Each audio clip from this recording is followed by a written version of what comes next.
आप सभी को नमस्कार है। हम लोग बात कर रहे हैं इस चैनल पर बहुत ही शानदार बुक जिसका नाम है think and grow rich by Napoleon Hill. और आज हम बात कर रहे हैं चैप्टर नंबर 6 जिसका नाम है कल्पना यानी इमेजिनेशन। हम लोग ऑलरेडी 5 चैप्टर इस यूट्यूब चैनल पर डाल चुके हैं, आप उसे भी एक्सप्लोर कीजिए। बहुत ही शानदार समरी है जिससे बहुत सारी चीज़ें आपको क्लियर होंगी। तो हम बात करते हैं कल्पना चैप्टर के बारे में। नेपोलियन हिल कहते हैं कि कल्पना एक वर्कशॉप है। इंसान जिस चीज़ की कल्पना कर सकता है वह उसको हासिल भी कर सकता है। यही बात स्वामी विवेकानंद कहते हैं कि जिस चीज़ के बारे में आप सोचते हैं एक दिन आप वैसे ही बन जाते हैं। आज से अगर हम अपने 50 साल के पीछे का करियर देखें, हम ह्यूमन की बात कर रहे हैं, तो देखें किस तरीके की चीज़ों का नया नया आविष्कार हुआ है। हमने स्पीड के मामले में सब कुछ पिछाड़ रखा है।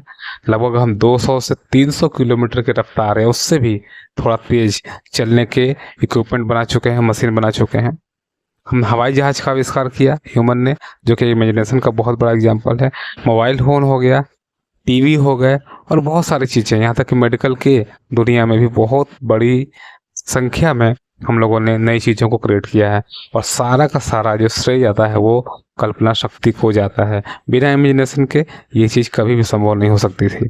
और ऑथर ये भी कहते हैं कि अभी तक तो सिर्फ हमने ये जाना है कि हमारे पास कल्पनाशीलता की शक्ति है। अभी तो इंसान को बहुत ज़्यादा ग्रो करना है। कितना आगे ग्रो कर सकता है शायद अभी हम उतना इमेजिन कर भी नहीं सकते। तो हम समझते हैं कि कल्पना किस तरीके से काम करती है।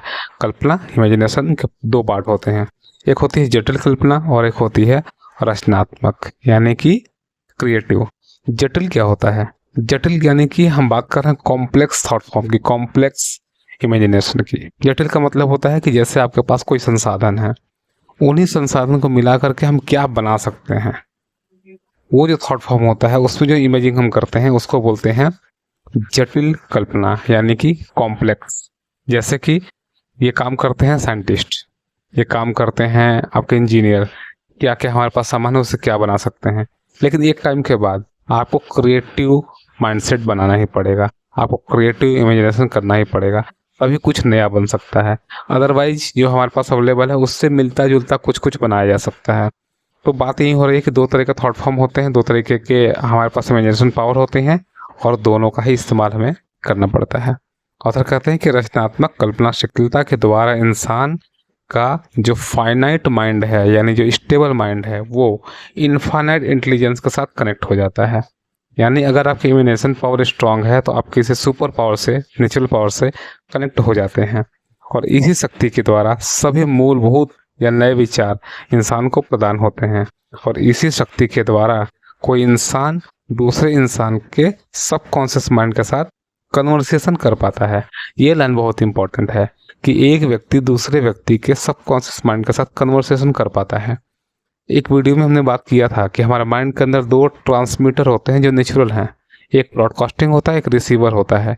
तो रिसीवर यानी कि एक तरीके से सुनना और ब्रॉडकास्टिंग मतलब एक तरीके से कहना।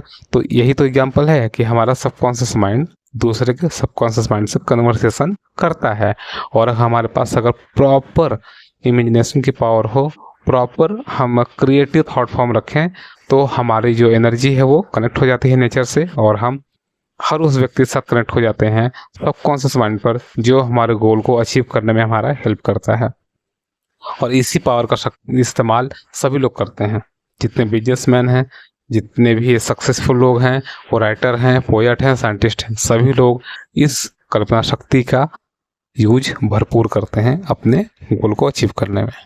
आगे ऑथर बहुत ही स्पिरिचुअल बात कह रहे हैं, तो हम कोशिश करेंगे कि उसको साथ साथ बिल्कुल चले, लाइन बाय लाइन प्रयास करते हैं ऐसा।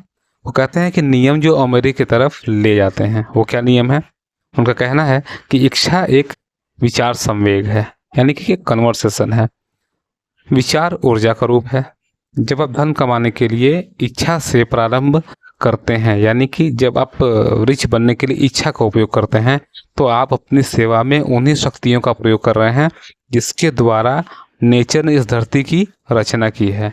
कहने का मतलब है जब आप सोच करके अपने आप को रिच बनाने के प्रोसेस में चल रहे हैं, तो जिस शक्ति का इस्तेमाल कर रहे हैं उसी शक्ति का इस्तेमाल नेचर ने किया था इस पूरी दुनिया को बनाने में, हमें बनाने में, पेड़ पौधों को बनाने, आपको बनाने में। तो ये बहुत डीप बात कही जा रही है। इस ब्रह्मांड के हर पदार्थ और आकार की रचना की थी, जिसमें वह शक्ति और मस्तिष्क यानी कि ब्रेन भी शामिल है, जिसमें यह विचार कार्य कर रहा है।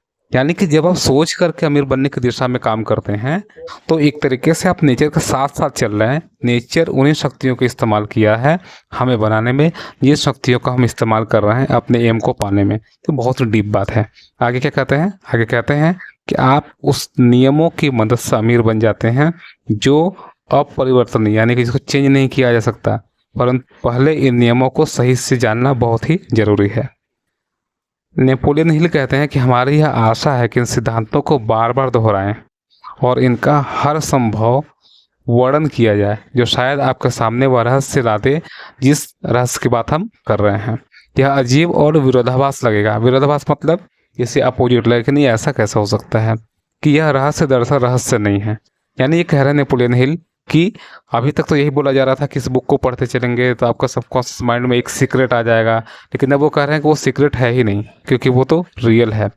प्रकृति इसी धरती का विज्ञापन कर रही है, यानी इसी धरती पर नेचर आपको बताने का प्रयास कर रही है कि ऐसा ही होता है। ये कोई सीक्रेट नहीं है। सीक्रेट का मतलब क्या होता है? ऐसी चीज़ें जो हमें पता नहीं है बट सामने आ गया।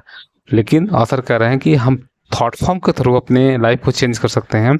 ये कोई सीक्रेट नहीं है, ये रियलिटी है और इसकी मार्केटिंग नेचर कर रहा है। कैसे कर रहा है? हम एग्जाम्पल दे करके। हमारी धरती, सितारे, ग्रह, नक्षत्र, ऊपर चारों तरफ मौजूद तत्व, घास, पेड़ पौधा, हमारा लाइफ, सब कुछ एक एक चीज नेचर ने बनाया है और यही विज्ञापन का एक प्रमाण है। पार्ट 2 में बात की जा रही है एक बहुत ही आशावादी व्यक्ति के बारे में, जिनका नाम था डॉक्टर गुनसालस। डॉक्टर गुनसालस अपने जब कॉलेज में थे तो उन्हें अपने एजुकेशन सिस्टम में बहुत सारी कमी दिखाई दे रही थी और उन्होंने एक डिसीजन लिया कि अगर मैं इस कॉलेज का प्रमुख बन जाऊं तो इन सारे कमियों को दूर कर दूं। बट बाद में उन्होंने डिसीजन लिया कि मैं एक खुद का अपना कॉलेज ओपन करूंगा और अपना कॉलेज खोलने के लिए उन्हें जो अमाउंट की आवश्यकता थी वो अमाउंट था $10 लाख उस समय पर। अब उन्हें ये नहीं पता था कितना बड़ा अमाउंट कैसे आएगा। वो कंटिन्यू इस विचार को अपने दिमाग में चलाते रहते थे, कंटिन्यू सोचते रहते थे। मैक्सिमम टाइम सोने जाते थे तब उठते थे तब 24 घंटे ये विचार उनके माइंड में चलते रहता था कि किस तरीके से मैं इतने पैसा का अरेंजमेंट करूं और कॉलेज की नींव रखूं। दीवानगी इतनी ज़्यादा बढ़ गई कि उन्हें कुछ उस काम के अलावा सोचता ही नहीं था। एक रात उन्हें ऐसा महसूस हुआ कि बहुत टाइम हो गए, मैं सोच रहा हूँ प्लानिंग के लिए, प्लानिंग कर नहीं पा रहा हूँ, मुझे कुछ करना चाहिए और एक सप्ताह के अंदर मैं डिसीजन ले लूँगा कि कैसे क्या करना है। यानी उन्होंने अपने आप को कॉटो सजेशन दिया कि एक सप्ताह के अंदर मैं किसी न किसी तरीके से पैसा का अरेंजमेंट कर लूँगा। और बिल्कुल वो बताते हैं कि उन्हें बिल्कुल जैसे लगा कुछ मैजिक हो गया उनके लाइफ में। हुआ जो कि उन्हें विचार एक आया मन में कि क्यों न मैं एक प्रेस कॉन्फ्रेंस करूं और अपनी बात को रखूं। उन्होंने वहां के लोकल न्यूज़पेपर में एक ऐड डाला और एक प्रेस कॉन्फ्रेंस उन्होंने रखा और टॉपिक ये था कि अगर मेरे पास 10 लाख रुपए होंगे तो मैं क्या करूंगा। बहुत सारे लोग वहाँ पे इकट्ठा हुए, उन्होंने अपना स्पीच शुरू किया। मजे की बात तो यह है कि वो स्पीच लिख करके लेके जाने वाले थे, लेकिन एक्साइटमेंट इतनी थी लास्ट दिन कि वो स्पीच का पेपर ले जाना भूल गए। और वो कहते हैं कि अच्छा हुआ कि मैं पेपर ले जाना भूल गया, क्योंकि जब वो पेपर भूल गए ले जाना तो जो भी बोलना था उन्हें खुद से बोलना था। तो वो जो भी बोल रहे थे उनके जो मन में था, उनके जो सबकॉन्शियस माइंड में था, बातें वैसे ही निकल रही थी, पूरी कनेक्टेड। पूरा एक लेक्चर उन्होंने दिया और एक व्यक्ति उसी भीड़ में से जब लेक्चर ख़त्म हुआ तो आता है और उन्होंने बोला कि मुझे आपका स्पीच बहुत अच्छा लगा और मैं आपके कॉलेज को स्टार्ट करने के लिए फाइनेंस करना चाहता हूँ। जितने अमाउंट की आपको ज़रूरत है मैं उतने अमाउंट आपको देने के लिए तैयार हूँ। आप कल मेरे ऑफिस में आ जाइए। और गोंसालस जो कि यंग व्यक्ति थे वो उनके उस व्यक्ति के ऑफिस में गए और उन्होंने उस अमाउंट को उनसे रिसीव किया और वहीं पर उन्होंने कॉलेज का निर्माण किया जिसका नाम था आर्मस इंस्टीट्यूट ऑफ टेक्नोलॉजी। और अब उस कॉलेज को जिस नाम से जानते हैं उसका नाम है इलिनॉय इंस्टीट्यूट ऑफ टेक्नोलॉजी, जो आज भी ये कॉलेज चल रहा है। तो कहने का मतलब है कि जब किसी चीज़ को कंटिन्यू माइंड में चला जाता है, कंटिन्यू चलने लगता है और हमारा वह एक अस्थाई लेवल हो जाता है, हमारा माइंडसेट वैसे हो जाता है, तो नेचर हमारा सपोर्ट करती ही करती है। ऑथर बताते हैं कि जिस शनिवार को डॉक्टर गोंसालस ये डिसीजन लिए कि एक सप्ताह के अंदर मुझे चाहे जैसे इस पैसे का अरेंजमेंट कर लेना है, तो मात्र 48 घंटे के अंदर पैसे उनके हाथ में थे। तो यानी कि जब भी कोई विचार बहुत प्रबल होती है और आप डिसीजन सही तरीके से लेते हैं और माइंड के लेवल तक हावी हो जाता है वो विचार, तो उसके मैनिफेस्ट होने की संभावना बहुत ज़्यादा बढ़ जाती है। ऑथर कहते हैं कि अगर आप उन लोगों में से हैं जो यह विश्वास करते हैं कि सिर्फ कड़ी मेहनत और ईमानदारी से ही अमीरी आ जाएगी, तो इस विचार को अपने दिमाग से तत्काल निकाल दें।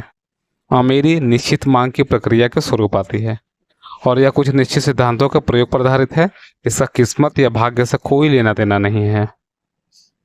इमेजिनेशन चैप्टर में बहुत सारी स्टोरीज को कवर की गई हैं जो बहुत लंबी स्टोरी हैं। फाइनली जो मैसेज दिया जा रहा है वो यही दिया जा रहा है, जो भी आपके विचार हैं और उसकी इमेजिनेशन यानी पिक्चर आपके माइंड में बिल्कुल चल रही है, तो किसी न तरीके से आप नेचुरल एनर्जी से जुड़ जाते हैं और वो मैनिफेस्ट हो जाता है। तो अगर आप सच में अमीर बनना चाहते हैं तो आपको लगता है कि हम कठिन परिश्रम से बन जाएंगे, आपको लगता है हमारे लक से बन जाएंगे, आपको लगता है मुझे कोई चांस दे देगा, तो ऐसा कुछ भी नहीं होने वाला है। हमें मेहनत करना पड़ेगा, लेकिन सही दिशा में करना पड़ेगा। हमें सोच के हिसाब से करना पड़ेगा, अपने माइंडसेट पर बहुत मेहनत करना पड़ेगा और निरंतर काम करते रहना पड़ेगा। लेकिन अगर हमारा माइंडसेट क्लियर नहीं है, हमारे पास कोई निश्चित गोल नहीं है, उसके बाद अगर हम मेहनत कर रहे हैं, तो शायद हम अमीरी की दिशा में वहाँ तक कभी नहीं पहुँच सकते जहाँ तक कि हमारी कैपेसिटी है। और एक तरीके से कैपेसिटी भी इतना ज़्यादा जिसका कुछ हम कह नहीं सकते, क्योंकि ऑथर ने पहले क्लियर कहा है कि हम अभी सिर्फ ये जान पाए हैं कि इमेजिनेशन नाम की कोई चीज़ होती है, उस बेस पर अभी तक डेवलपमेंट किए हैं। अभी कहाँ तक पहुँच सकते हैं इसका कोई भी उम्मीद नहीं है। इवन ऑथर अपने बारे में कहते हैं कि और 20-25 सालों तक मेहनत करने के बाद, बहुत कुछ करने के बाद उनका कांटेक्ट हुआ एंड्रू कार्नेगी से, और जिनके हेल्प से इस बुक को लिखा गया। और इस बुक को लिखने में भी 20 साल से ज़्यादा का समय उनको लगा। लेकिन एंड्रू कार्नेगी के पास भी एक फिक्स गोल था, फिक्स टारगेट था। उस टारगेट के अकॉर्डिंग उन्होंने काम किया और आज वो एक अलग लेवल पर पहुंच सके जब उन्होंने ये बुक को लिखा है।